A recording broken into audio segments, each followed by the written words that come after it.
Saya tadi kan rapat di Jakarta, kayak masih di Indonesia. Setelah di pesawat semuanya orang Aceh, ngomong itu kayak orang Thailand. Ini saya di luar negeri apa masih di Indonesia. Saya tidak tahu imam masjid tadi ngerasani apa. Tahu-tahu saya disuruh ngaji, tapi nggak ngerti satu bahasa apa. Saya sebetulnya datang itu bukan untuk ngaji, untuk ngakui bahwa semua versi sejarah itu menulis Islam pertama itu ada di Aceh. Assalamualaikum warahmatullahi wabarakatuh. Bismillahirrahmanirrahim. Tabarakalladzi nazzala al-furqana ala 'abdihi liyakuna lil 'alamin nadhira. Allahumma shalli wa sallim wa barik ala sayyidina wa maulana Muhammadin wa ala alihi wa sahbihi asma'in, amma ba'du. Semua pengurus takmir, semua tamu, semua yang hadir yang saya hormati. Wabil khusus di sini ada Tengku Habibi, ada Abi Ishak, Tengku Abi Ishak, ada Tengku Abun Tholib, semuanya kepala PLH, Bapak Abu Iskandar, Abi Iskandar yang saya hormati. Saya sebetulnya datang itu bukan untuk ngaji, untuk ngakui bahwa semua versi sejarah itu menulis Islam pertama itu ada di Aceh. Nggak ada versi lain. Tapi apakah itu orang Aceh? Lah itu mungkin versinya yang berbeda. Apa pendatang, apa. Karena saya ini dikenal sebagai penekun tafsir, saya akan cerita tentang tafsir. Saya tadi pagi rapat di kantor Kemenak. Di sini dikawal Pak Zarkasi, kebetulan beliau teman dari Pak Jamhuri. Jadi sebetulnya menurut Imam Tobari, ya ini mohon didengerin, Imam Tobari itu punya karangan yang disebut Umut Tafasir. Nggak ada tafsir kecuali nginduk kitab tafsir apa? Tobari. Termasuk tafsir Jalalain, Imam Suyuti, semua kitab tafsir itu nginduk tafsir Tobari. Di antara makalah paling terkenal adalah beliau bilang Quran itu mudah difahami bahkan oleh orang kafir. Bahkan oleh orang kafir itu dengan arti yang positif. Dulu cerita Islamnya Sayyidina Umar, kita tahu karena mendengar apa? Iparnya membaca surat apa? Toha ma anzalna alaikal qur'ana litashqa. Terus beliau masuk Islam. Tapi yang ingin saya ceritakan di sini adalah riwayat Imam Bukhari dalam kitab Shahihul Bukhari. Sampai cari di kitab Tafsir ketika mentafsirkan surat Wat-Tur. Ketika perang Badar, itu yang menang itu orang Islam. Dengan logika yang nggak masuk akal. Orang Islam itu jumlahnya 313. Orang kafir bersenjata lengkap jumlahnya berapa? 1000. Singkat cerita, terus kemudian yang kalah itu dulu hukum dulu itu yang kalah itu ditawan, termasuk tokoh-tokoh Quraisy. Di situ termasuk ada pamannya Nabi namanya Said Abbas, itu ikut ditawan. Ada orang pinter namanya itu Jubair bin Mut'im. Orang pinter ini disuruh tokoh-tokoh Quraisy untuk negosiasi membebaskan tawanan-tawanan kafir Quraisy. Pas datang di masjid, itu Nabi sedang baca Wat-Tur wa kitabim mastur fi raqim mansur wal baitil ma'mur was saqfil marfu. Terus didengerin, Nabi itu sambil sholat, bukan acara seminar atau kajian ilmiah, bukan. Nabi bacanya ketika sholat maghrib. Tapi di situ terus kemudian Allah berlogika. Mbok yang kamu anggap Tuhan, mbok yang kamu anggap Tuhan itu ya punya reputasi, punya prestasi. Am khalaqus samawati wal ard. Mbok yang kamu pertuhankan itu punya reputasi menciptakan langit dan bumi. Sehingga disebut Tuhan itu agak keren lah, punya reputasi bangun langit, terus Tuhannya langit, bangun bumi, ya kemudian Tuhannya bumi. Ini yang kamu pertuhan itu lahirnya di bumi, mati jadi mumi di pertuhan, itu kan aneh. Itu terus mikir ya, kalau gitu Tuhan itu tidak yang sementara kita pertuhan. Tuhan adalah yang menciptakan langit bumi. Sebab itu imam di sini termasuk Pak Jamhuri menekuni di ilmu tafsir, ilmu Quran TPQ di LP3 Jakarta. Ketika Allah menamakan dirinya Tuhan dan memang Tuhan, itu Allah ngendikan hadza khalqullah fa'aruni madza khalaqal ladzina min duni. Ini saya Tuhan menciptakan langit bumi. Mbok yo kalau kamu ngaku Tuhan ya menciptakan langit bumi, jangan ngaku Tuhan tanpa prestasi. Ada lagi ayat di awal Ahqaf. Qul ara'aytum ma tad'una min dunillah aruni madza khalaqu minal ardi am lahum syirkun fis samawati. Mbok yang kamu pertuhan selain Allah itu tunjukkan ke saya, aruni itu tunjukkan ke saya, apa sih prestasi mereka? Apa ikut terlibat pembuatan langit? Syirkun itu ikut terlibat. Sehingga tidak ada jawaban lagi kecuali Tuhan itu adalah Allah yang qadim, Allah yang wajibil wujud. Terus Jubair bin Mut'im kemudian masuk Islam.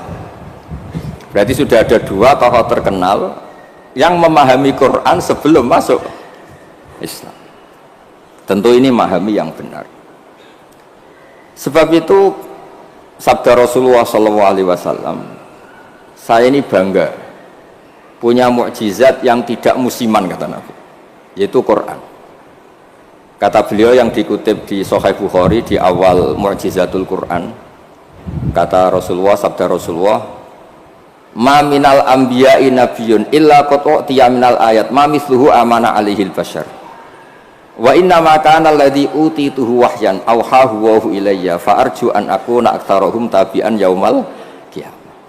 Semua nabi itu punya mukjizat tapi bentuknya fisik. Karena bentuknya fisik, maka ketika mukjizat itu sudah lewat, nggak ada saksi lagi. Misalnya tongkat Nabi Musa bisa membelah laut, bisa jadi ular besar. Kita sekarang kan nggak bisa membuktikan itu. Kalaupun itu nyata di masa lalu, saksinya sudah meninggal. Tapi mukjizatnya Quran ila yaumil qiyamah. Nah, ketikane semua ulama, terutama mukjizat rasionalitas berpikir. Saya cerita sedikit, saya biasa bahasa Jawa, tapi ini harus bahasa Indonesia karena kayak di luar negeri. Saya tadi kan rapat di Jakarta, kayak masih di Indonesia. Setelah di pesawat semuanya orang Aceh, ngomong itu kayak orang Thailand. Ini saya di luar negeri apa masih di Indonesia. Saya tidak tahu imam masjid tadi ngerasani apa. Tahu-tahu saya disuruh ngaji, tapi nggak ngerti satu bahasa apa. Kayak mantra. Jadi ini saya kayak di luar negeri. Jadi saya di luar negeri 2 kali, 1 ke Madura, 2 ke Aceh. Sama-sama nggak paham. Mukjizat tertinggi adalah dalalatun akliyah atau hujjatun akliyah. Sebab itu agama ini Allah memaklumatkan liqaumi yaqilun liqaumi yatafakkarun.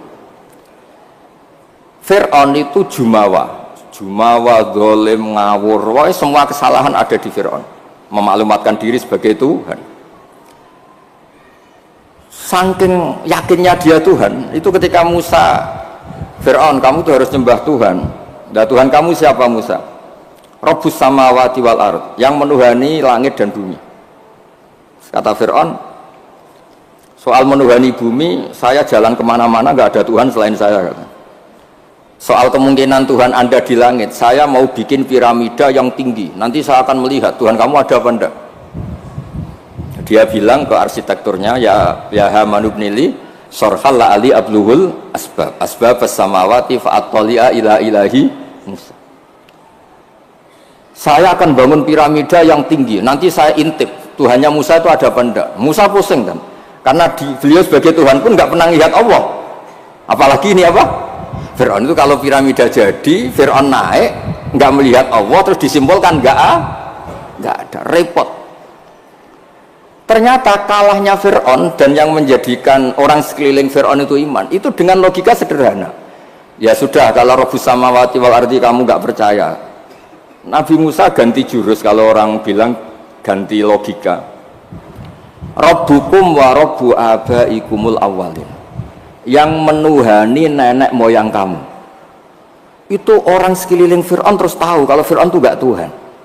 Ini kalau dia Tuhan, terus bapaknya Tuhannya siapa, mbahnya siapa, kakeknya siapa. Karena Tuhannya itu punya tanggal lahir, Masa Tuhan lahirnya dulu bapaknya, dulu mbahnya, lalu babanya itu yang menuhani siapa? Jadi disebut Tuhan itu siapa? Yang menuhani nenek moyangmu. Berarti apa? Fir'aun itu wujidah ba'da alam yakun. Dia ada dimulai dari ketidak ada. Berarti zaman dunia nggak ada Fir'aun ya tetap baik-baik saja. Matahari ya tetap tugas, rembulan ya tetap tugas. Yang orang miskin ya teruskan miskinnya, yang orang kaya teruskan kayanya, normal semua. Yang orang hitam ya teruskan hitamnya, yang ganteng ya teruskan apa? Ganteng. Normal semua. Tanpa ada Tuhan, yaitu logika itu membentuk orang-orang sekeliling Fir'aun itu terus menjadi iman. Makanya disebut waqala rajulun mu'minun min ali fir'aun yaktumu imanah. Ada banyak orang yang iman tapi menyembunyikan imannya. Karena nggak bisa bendung logika yang dibawa oleh Al-Qur'an. Makanya disebut qul falillahil hujjatul balighah. Quran Allah yang dilewatkan Rasulullah itu punya logika yang tidak terbantahkan. Disebut al-hujjatul balighah. Sebab itu penting membawa ulang Quran dengan logika-logika yang ilmiah. Saya kenapa matur begini? Saya ulang lagi, saya sebenarnya nggak niat ngaji, tapi ini diminta dan bentuk penghormatan saya karena hampir semua penulis itu yakin Islam pertama di Aceh. Tapi ya tidak usah jumawa karena yang bawa ada orang Aceh. Jadi ya tapi ya harus bangga lah bagaimanapun itu di bumi Aceh. Tapi jangan ditulis sejarah dan oleh orang Aceh, ya tidak usah, biasa aja. Kayak Islam besar itu di Madinah, tapi yang besarkan orang apa? Mekah. Orang Mekah ya tidak usah jumawa. Nabi Muhammad SAW itu tidak Mekah asli.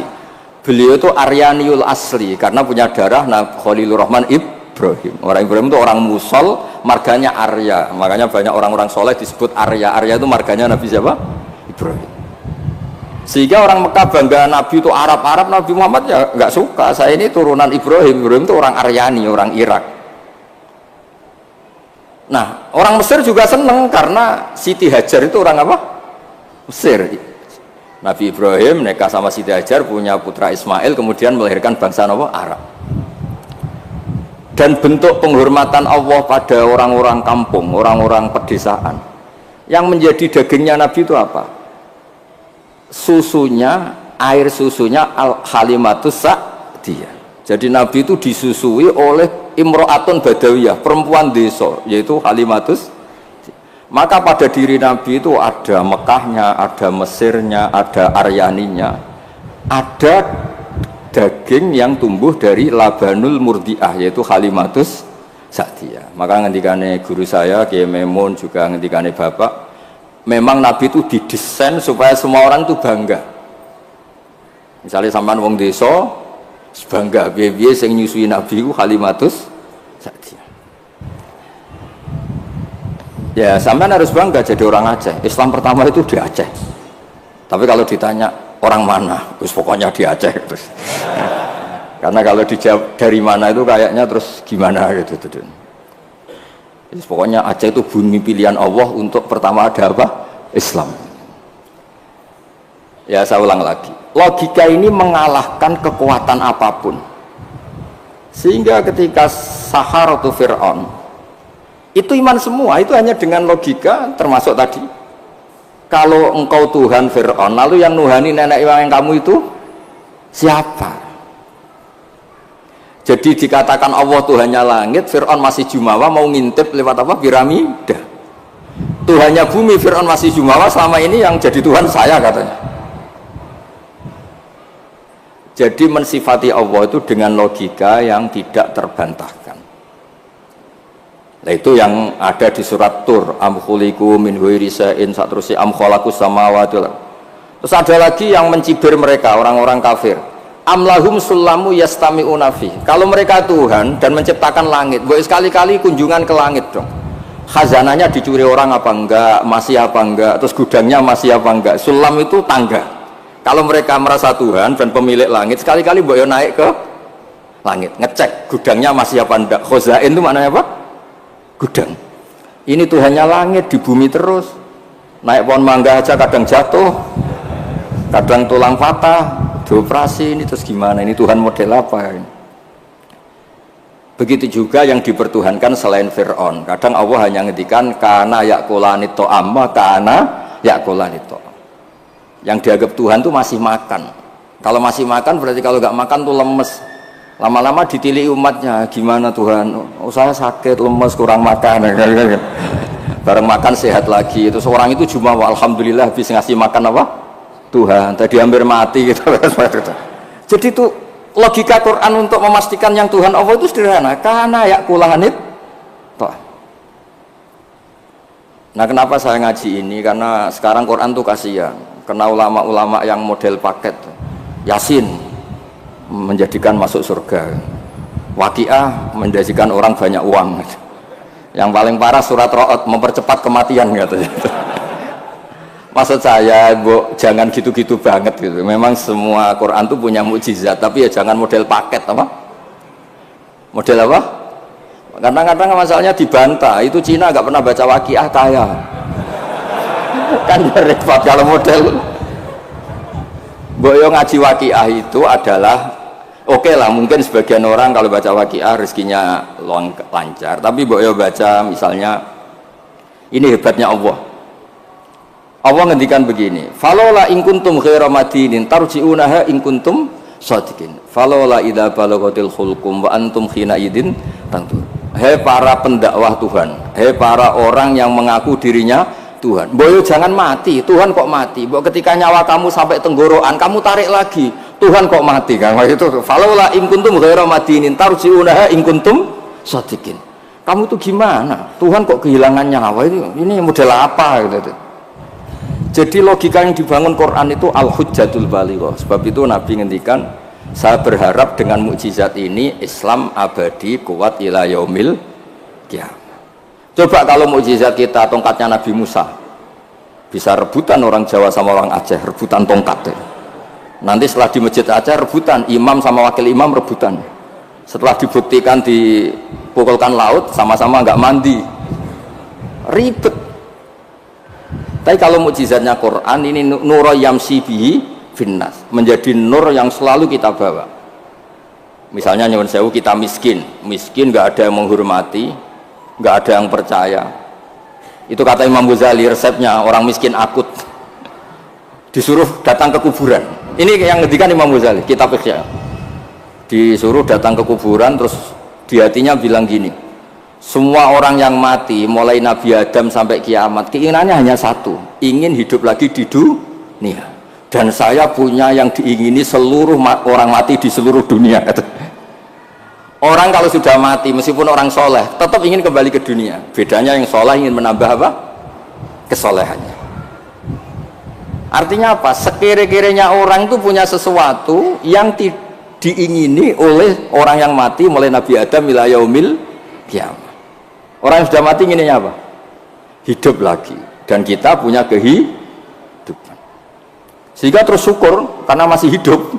Ya gak usah alasan mapan apa enggak. Kenapa kamu syukur? Masih hidup. Itu aja penjelasannya sudah. Terus terakhir saya cerita tentang ini, saya tidak bosan-bosan matur supaya jenengan tambah kuat iman. Ini cerita wali, Anda boleh percaya boleh enggak, tapi logikanya benar. Logika ini pasti benar. Dulu zaman Nabi Adam diangkat jadi khalifah, itu malaikat itu protes. Kenapa Adam jadi khalifah? Manusia itu ya mesti tergila-gila lah, biasalah manusia tergila-gila harta tahta wanita. Ini bahaya kalau manusia jadi khalifah. Terus kata Allah, tapi saya tahu kelebihan manusia. Ternyata malaikat tuh nggak bisa melogikakan kenapa kita harus bertauhid.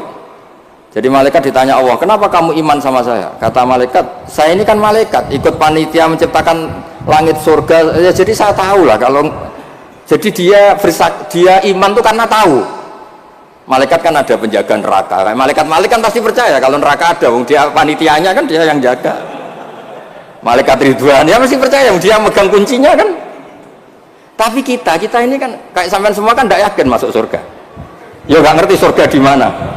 Tapi kalau baca la ilaha illallah, PD-nya la ilaha illallah, la ilaha illallah. Karena miftahul jannah la ilaha illallah. Singkat cerita, suatu saat itu manusia dipanggil sama Allah. Coba malaikat-malaikat tuh ajarin cara berlogika tauhid yang benar. Ya saya ini bukan nyinggung jenengan, kebetulan yang dipanggil gak jenengan, yang dipanggil Imam Amudi sama Allah. Coba terangkan, nggak melihat Tuhan kok percaya adanya Tuhan itu gimana? Imam Amudi yang terangkan itu sederhana. Angka itu 2, 3, 4, 1000, semiliar, setriliun. Nisbatu dzalika ilal wahid, nisbatul far'i ilal asli. Angka itu buat 2, 3, 1 miliar, 1 triliun dinisbatkan ke angka 1, semuanya itu cabang dari angka 1. Fal aslu huwal wahid, yang asli, yang pokok adalah angka 1. Nah itu qul huwallahu ahad. Oh malaikat gede-gede kok bisa mikir gitu, kok bisa?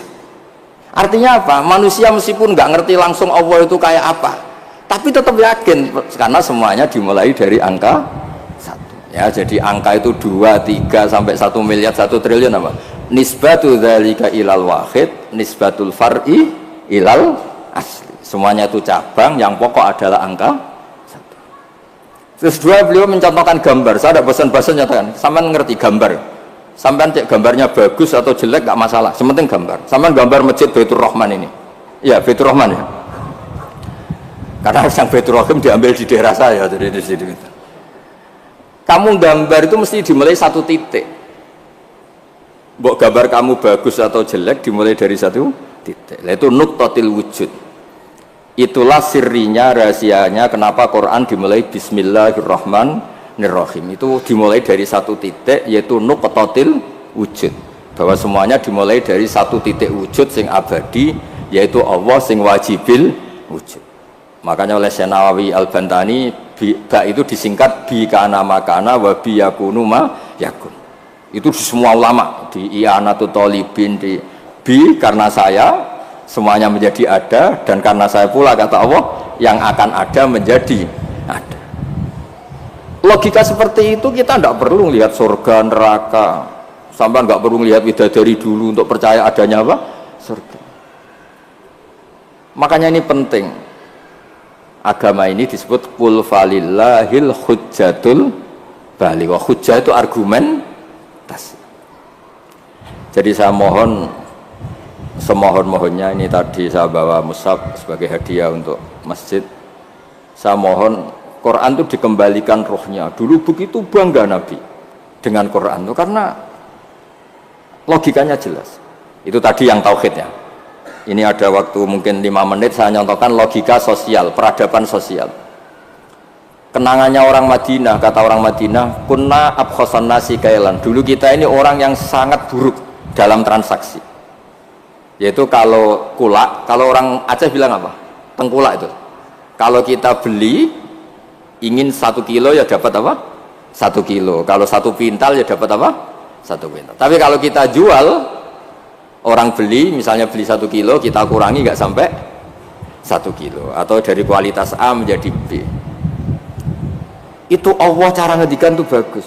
Wailul lil mutaffifin alladzina idza talu 'alan nasi yastawfun wa idza kaluhum aw wazanuhum yukhsirun. Itu orang nggak benar, itu nggak fair. Ketika tengkulak dia ingin timbangannya 1 kuintal mendapat 1 kuintal. Ketika ada orang beli 1 kuintal, yukhsirun. Intinya itu nggak fair. Cara Jawa itu dipek menangi dewi. Itu nggak benar, peradaban seperti itu tuh nggak benar. Sehingga terus orang Madinah itu menjadi ahsanan nasi kailan, orang yang sangat baik dalam berperadaban.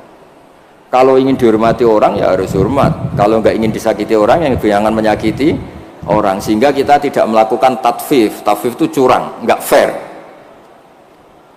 Ya, itu disebut apa? Wailul lil mutaffifin alladzina idza talu 'alan nasi yastawfun. Kalau posisi tengkulak ingin 1 kuintal dapat apa? 1 kuintal. Wa idza kaluhum aw wazanuhum, kalau ada orang beli 1 kuintal mendapatkannya yukhsirun. Orang itu tidak sampai dapat apa? Itu kan mirip kita sebagai tokoh atau kiai. Kita tidak hormati umat kita, tapi kalau umat kita tidak hormati kita, kita marah. Itu tidak fair. Kalau ingin dihormati orang, ya harus menghormati orang lain. Saya beri 1 contoh betapa hebatnya Rasulullah SAW. Orang itu kan iman sama Nabi.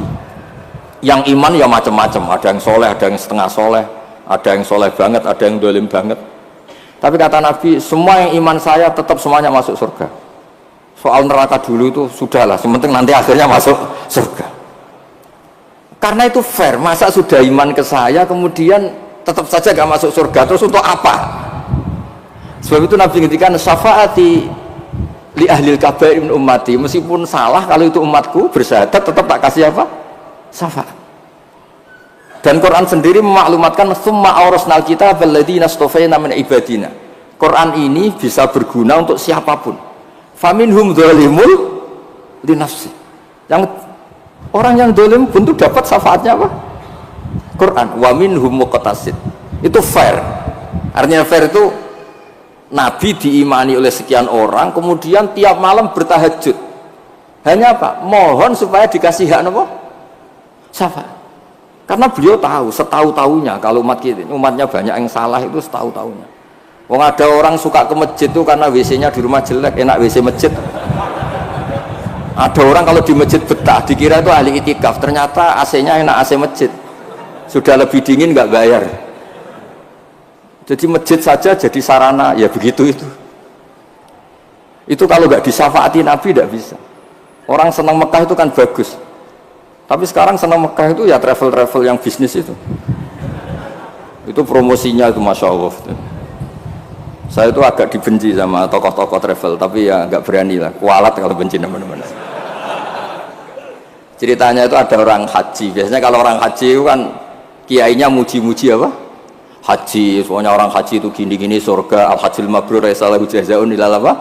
Jannah. Biasanya di BRI, di BNI kan ada hadis-hadis itu. Ada orang haji kan dilepas sama kiainya. Kebetulan kiainya saya ngelepas ya haji mabrur itu masuk surga. Yang sabar dengan kemiskinannya ya masuk surga. Sering dimarahin istri sabar ya masuk surga. Ana wa kafirul yatim kahataini fil jannah. Yang ngeramat anak yatim ya masuk surga. Terus kata Nabi, orang yang menjaga dua yang lubang, al-ajwafan, dua yang lubang, yaitu jaga lesannya dan farjinya juga masuk surga. Itu yang hadirin senang semua karena mereka yakin nggak akan haji. Katanya nggak ada kiai bagus Pak. Karena yang nggak bakat-bakat haji, yang miskin permanen atau apa, senang semua. Itu yang punya rumah itu kayaknya mangkel tapi ya dia gitu. Terus saya bilang, kalau kamu mangkel sama pidato saya karena yang tak promosikan masuk surga ada kamu tok, saya akan berdoa kamu masuk neraka, kata saya. Wah jangan Gus, nggak apa-apa, nggak apa-apa. Maksud saya, Mbok Yo Kiai itu niru saya gitu, supaya konstitusi Islam itu utuh, sehingga semua orang tuh nikmati sarana yang dikasihkan Rasulullah SAW.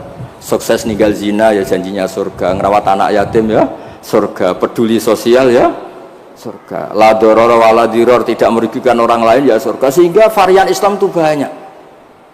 Orang-orang yang punya biro haji itu seakan-akan surga itu haji. Makanya saya ini agak diuji sama Allah, sering ditawarin haji gratis supaya mencabut fatwa itu kayaknya itu. Nggak, maksud saya ibu yang fair gitu. Meskipun saya di masjid Aceh, ya jangan terus muji masjid yang besar. Untuk menjadi sarana surga, masjid kecil juga menjadi sarana apa? Surga. Dulu Ashabul Kahfi masjidnya di dalam gua juga sarana surga, nggak ada bangunannya malah. Sehingga Islam ini benar-benar yang digadaki Rasulullah. Rasulullah itu kalau muji orang masuk surga itu segampang itu. Sampai ngedikan hal yang mungkin orang pria itu tidak siap. Wa fi butia hadikum sodako, kamu ngumpuli istri itu sodako. Sampai sahabat tanya, masa urusan hubungan biologis masuk surga? Kata Nabi, alai sawawadu'aha fi haramin akana ali wisrun, kalau dia salah letak kan apa? Dosa. Jadi surga itu ditulis Nabi itu mulai ngumpuli istri, wa imatatul adza anit tarik, ada sampah dibersihkan, ada hal yang bahaya. Sehingga Islam terus milik semua. Satpam bangga karena jaga apa, tukang bersih-bersih bangga karena imatatul adza anit tarik, yang tukang wiridan ya bangga karena a'laha la ilaha illallah. Terus bangga semua. Kalau Islam kena travel, pokoknya hebat, mencium Hajar Aswad ya. Hajar Aswad itu adalah batu dari apa? Surga, terus diulang-ulang. Kita ini juga bagian dari surga, kata saya. Saya juga asli dari surga, kata saya. Dia agak terima. Memangnya Nabi Adam itu orang Aceh, Nabi Adam penduduk surga. Coba Nabi Adam itu orang surga apa orang aja coba? Orang surga kan? Terus kamu ada darahnya Nabi Adam enggak? Berarti kamu makhluk surga apa aja? Surga kita ini turunan orang. Makanya masuk surga logikanya itu gampang, itu kan rumah kita. Mbah-mbah kita itu lahir di mana? Surga, yaitu Nabi Adam. Ini saya tidak guyon, ini ilmiah ya. Jadi tidak hanya hajar aswad. Kecuali yang ngendikan Ki Ikhlas ini tidak, ngendikannya itu promosi. Terus tak tanya, terus kalau nyium berapa? 1,5 juta Gus. 1,5 juta. Ya ngoten niki kula manjen mboten niat ngaji tapi nggih kula menghormati penduduk Aceh, guys. Tapi ya jangan jumawa, ya pokoknya seneng ini bumi yang dipakai sujud, dipakai nasrul Islam. Saya memang ingin ke Aceh hanya ingin hormat, pernah sholat di masjid sini. Terus tadi diminta sama teman-teman ngaji ya. Pokoknya saya pesen baca terus ya kul falillahil hujjatul balighah. Quran itu liqaumi yaqilun, liqaumi yatafakkar. Sehingga Quran ini akan abadi ila yaumil kiamah. Ya tadi, satu itu pokok, 2, 3 sampai 1 miliar apa? Nisbatu dzalika ilal wahid, nisbatul far'i ilal asli. Angka sebanyak apapun kalau dibanding satu apa? Semuanya itu cabang, yang pokok itu satu. Makanya kul huwallahu ahad. Jadi kalau suwun dengan logika niki kayak terus gampil, mugi-mugi berkah, minta maaf yang banyak, ngapunten ingkang kathah. Assalamualaikum warahmatullahi wabarakatuh. Ini tak tinggal. Loh ini salah.